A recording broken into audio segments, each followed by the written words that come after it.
भगवान रेस्टोरेंट नाम का एक रेस्टोरेंट था। उसका मालिक था सीताराम। उसकी पत्नी थी ललिता। दोनों बूढ़े थे। उनका इकलौता बेटा मनोहर शहर में नौकरी करता था। सीताराम और ललिता दोनों मिलकर ढाबा चलाते थे। वो दोनों बहुत धार्मिक थे। हर रोज अपने घर में पूजा करने के बाद ही वो घर से बाहर निकलते थे।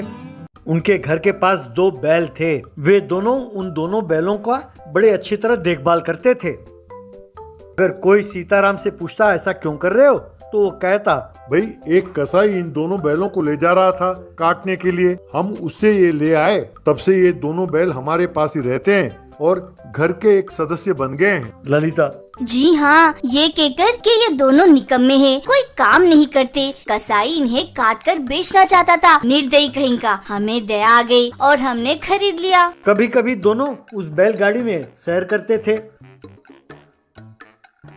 उनके पास जो काम करते थे उनके साथ बहुत अच्छा बर्ताव करते थे।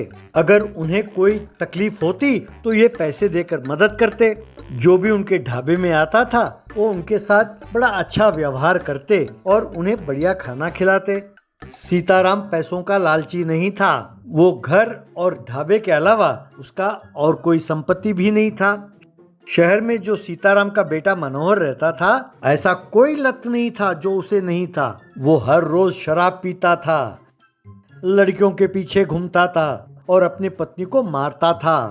पैसों के लिए उसने बहुत उधार कर रखे थे। कर्जदार उनके घर आकर पैसों के लिए हमेशा झगड़ते रहते थे। ये देखकर उसकी पत्नी बहुत दुखी रहती थी।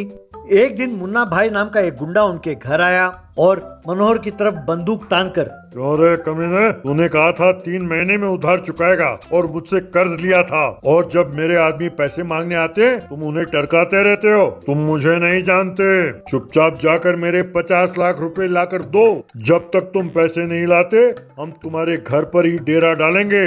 अगर तुम नहीं लौटे तो जानते हो ना, भाभी जी और बच्चे समझ गए। अब जाओ जाओ। तब मनोज समझ नहीं पाया कि वो क्या करे। तब उसे एक उपाय सूझा। वो सीधा गाड़ी लेकर अपने पिताजी के पास गया। उसे देखकर उसके माँ बाप बहुत खुश हुए। मनोहर ने कुछ कागज बाहर निकाले और कहने लगा, पिताजी, मैंने आप दोनों के लिए बीमा कराया है, आप इस पे दस्तखत कर दें। यूं कहा। उन दोनों बेचारों ने कुछ सोचा नहीं और दस्तखत कर दी। वो नहीं जानते थे कि उन कागजातों पर यह लिखा था कि वो अपना घर और ढाबा अपने बेटे के नाम कर रहे हैं। मनोहर ने तुरंत वो कागजात एक आदमी को दिखाए और उसे वो ढाबा और घर बेच दिया और वो पैसे लाकर उसने मुन्ना भाई को दे दिया। फिर जब उसने ये बात अपनी पत्नी को बताई तो पत्नी बेचारी बहुत दुखी हुई। जिस व्यक्ति ने वो घर और ढाबा खरीदा था, एक दिन वो आया और उसने सीताराम और उसकी पत्नी को वो कागजात दिखाए और उन्हें घर से बाहर निकाल दिया। वे बेचारे दोनों अपने बैलगाड़ी में वहां से चले गए। उनके समझ में नहीं आया कि वो कहाँ जाएं और सीधा जाकर एक मंदिर में उन्होंने डेरा डाल ली। ललिता: मैं जानती नहीं थी कि हमारा अपना खून हमें यूं धोखा देगा। हमने उसके पालन पोषण में कोई कमी तो नहीं की थी, जो आज उसने हमें सड़क पर खड़ा कर दिया। सीताराम: भगवान हमारी परीक्षा ले रहा है। भगवान, अब इस उम्र में ये सब हमें देखना पड़ रहा है। यूं दुखी हो रहा था, तभी एक साधु उस तरफ से गुजर रहा था। उसने इन दोनों की बातें सुन ली। तब साधु उन दोनों से, तुम दोनों यूं चिंता ना करो, भगवान जो भी करता है भले के लिए करता है। तुम दोनों का जरूर भला होगा। आप दोनों इसी बैलगाड़ी में जाओ और अपना ढाबा का काम शुरू करो और दाम ऐसा रखो कि गरीब भी खरीद कर खा पाए। अलग निरंजन कहकर उन्हें आशीर्वाद दिया और वहां से चला गया। साधु की ये बातें उन दोनों पर गहरा असर कर गई। साधु के कहे अनुसार उन्होंने अपने बैलगाड़ी पर एक बोर्ड लगाया जिसमें लिखा था 10 रुपीस का दाल चावल, और उन्होंने अपना धंधा शुरू किया। क्योंकि दाम इतना कम था, लोग बड़ी मात्रा में आकर खरीद कर खाने लगे। वो अच्छा पैसा कमाने लगे। तब उन्होंने एक छोटी सी झोपड़ी किराए पर ली और वहां रहने लगे। एक दिन एक महंगी गाड़ी आई और उनके झोपड़ी के बाहर रुकी। उस गाड़ी में से एक व्यक्ति उतरा जिसने सूट बूट पहन रखा था। वो कहने लगा, भाई मुझे बहुत भूख लगी है, लेकिन यहाँ आसपास कोई ढाबा भी नहीं है। जरा एक प्लेट दाल चावल तो देना भैया।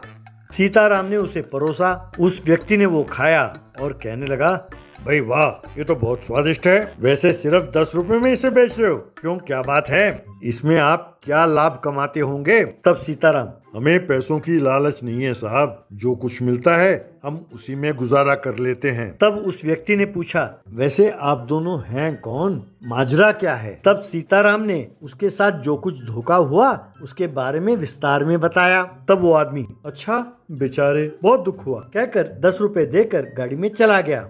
कुछ दिनों बाद उस गांव का एसआई सीताराम के पास आया और उसके घर के कागजात उसे सौंपा और कहने लगा, आपके घर और ढाबे पर जिस आदमी ने कब्जा किया था, हमने उसे भगा दिया है और उससे छुड़ा लिया है। ये लीजिए कागजात, कहकर दिया। ये सुनकर दोनों हैरान रह गए। तब ललिता, एसआई साहब, क्या आप सच कह रहे हैं? पर ये हुआ कैसे?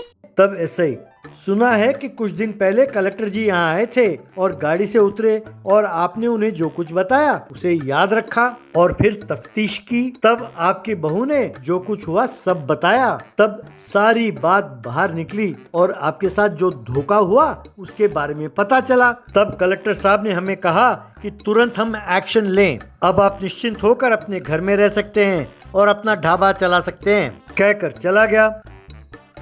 तब सीताराम, अरे वाह, कहा ना भगवान हमेशा हमारे साथ रहता है। लगता है उस दिन गाड़ी में सूट बूट पहनकर साक्षात भगवान कलेक्टर के रूप में आए। इंसानों ने हमें धोखा दिया था, लेकिन ये 2 बेजुबान जानवर हमारे मुसीबतों में भी हमारे साथ दिया, कहकर दोनों उन बैलों को पुचकारने लगे और ढाबा फिर से चलने लगा।